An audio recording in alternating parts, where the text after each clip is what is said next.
boys and girls. I hope you're enjoying your summer and I hope you are reading every day. This week we're going to read Chinzaemon the Silent. It's a Japanese folktale retold by William Harriman, illustrated by David Cockcroft.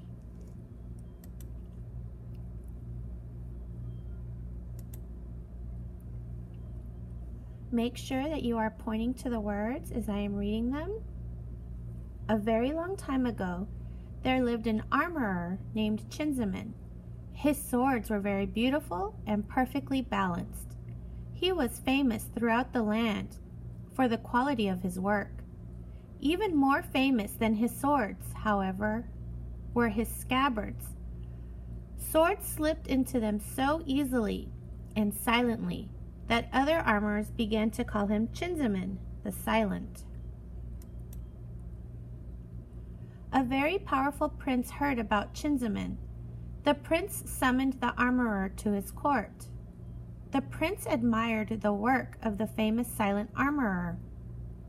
He wanted Chinzaemon to make weapons for his soldiers and guards. Chinzaemon was not only a skillful armorer, he was also very funny and clever. He enjoyed playing practical jokes on people. He had been a very funny child in school. Even while serving his time as an apprentice armorer, he continued to tell jokes and play pranks on people. Few people knew that Chinzaemon was such a funny man. He only shared his jokes with people he trusted. So when he made the prince laugh and laugh for the whole 3 hours of his visit, Chinzaemon was hired as the prince's new armorer. And no one was more surprised than Chinzaemon. The prince must be a noble man, he thought to himself. I will trust him and be very loyal. One night, Chinzaemon decided he would play a joke on the guards. He knew that some of them fell asleep while they were on duty. He thought it would be humorous to catch them sleeping on the job. They would be very embarrassed. So Chinzaemon waited until it was very late in the night and then quietly left his room. He moved silently through the hallways until he was out on the palace grounds. Chinzaemon sneaked out to the gate where 2 guards were sleeping. Using very strong glue made from tree sap, he glued their sandals to the ground. He was very quiet so that he did not disturb them. He then did the same thing to 4 other guards who had fallen asleep. When Chinzaemon was done gluing the guards' sandals to the ground, he told some other guards about his prank. He then told the head guard and persuaded him to sound the alarm. A very loud bell was rung that signaled an attack. All the guards came running except the 6 who were stuck to the ground. They were glued into place. They couldn't unlace their sandals quickly enough to avoid getting caught. When the prince came out of his palace to see what had happened, he was still in his night clothes. The head guard informed him of Chinzaemon's prank. Chinzaemon was afraid that the prince might be angry. He hadn't meant for his little joke to make the prince get out of bed. But the prince was not angry. For a minute he stood silent, and then he began to laugh. He laughed so hard that he had to bend over to catch his breath. The other guards laughed as well. They were glad they weren't the ones who had been caught. When the prince finished laughing, he told the guards who had been sleeping that they were fired. He also told them that they were lucky he did not have them beheaded.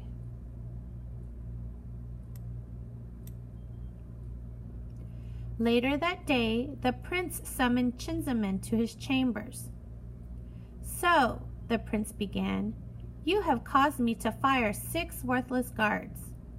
"Thank you, O Silent One." The prince smiled so that Chinzaemon would know he wasn't angry.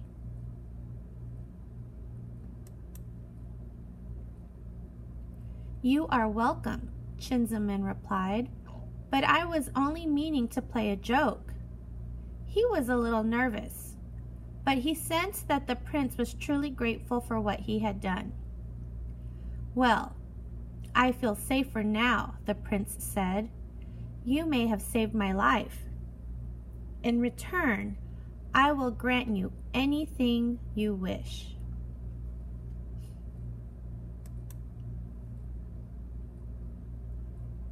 Chinzaemon thought about it for a minute. He already had a good life. But then he realized he could use this offer to play a big prank on the courtiers of the prince's court. "Well, noble prince, I have one request." He was a bit embarrassed to ask for what he wanted, but he did so anyway. "Allow me, whenever I want, to sniff into your ear."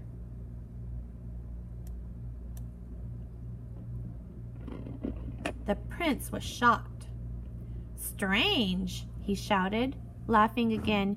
"You could have chosen anything. Gold, silver, land. I don't understand your request, but if that is all you request, it is yours." "You couldn't have given me anything better, noble prince," said Chinzaemon, smiling.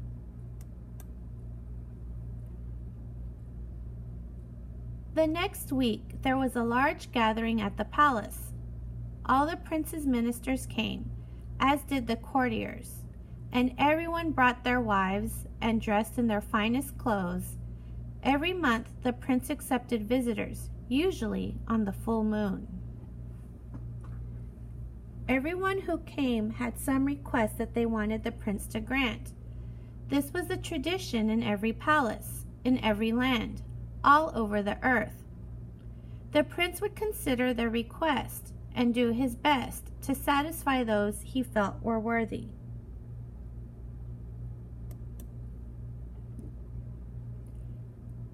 Chinzaemon ran over and sniffed in the prince's ear. When they saw him, the ministers and the courtiers all thought he was whispering something about them into the prince's ear. They all were afraid he might whisper something bad about them that would stop the prince from giving them what they wanted.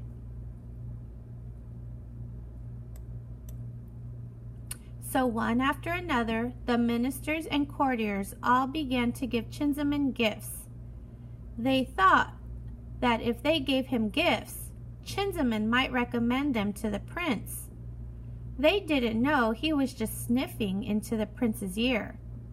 Even their wives would give him gifts before talking to the prince. Chinzaemon just smiled and accepted their offerings. He made them no promises that he would say good things about them to the prince.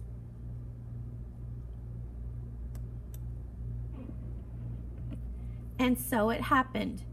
Before anyone dared speak to the prince, he or she would see Chinzaemon first and give him an amazing gift. Soon, the simple armorer was a very rich man.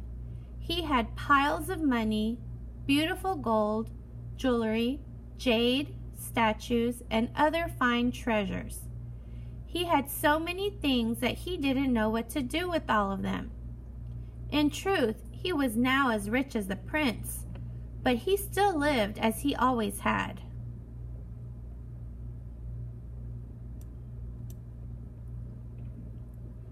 Then, one day, the prince turned to Chinzaemon and said, "Well, Silent One, aren't you sorry you didn't ask for anything better from me as a reward?"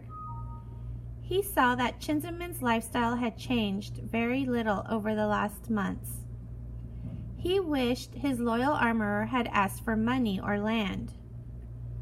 "My word, noble prince," Chinzaemon began. "Something better? Why, your favor has bought me so much more wealth than I could ever have imagined. It is more than I could ever need." Then he told the prince what was happening. When the prince heard how Chinzaemon was making such fools out of his ministers and courtiers and their wives, he laughed and laughed. He laughed so hard that tears ran down his cheeks. "So much for my loyal advisors," the prince said. "They aren't much use to me. They are all worthless as advisors. I will dismiss every last greedy, foolish one of them." He was actually very angry. He had trusted these people, and they all thought he could buy his favor. He thought about beheading them all. He decided he would just fire them all and send them away.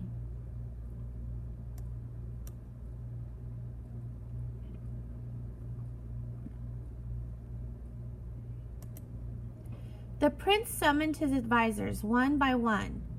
As they entered his chambers, they bowed and fidgeted nervously. To each one, he revealed what had happened. They all apologized and begged forgiveness, but the prince told them to leave the palace and to not return. When the prince had finished dismissing his advisors, he made Chinzaemon his only advisor. The only condition was that Chinzaemon must tell the prince if he ever acted like a fool. Chinzaemon agreed and was given a large piece of land for his loyalty.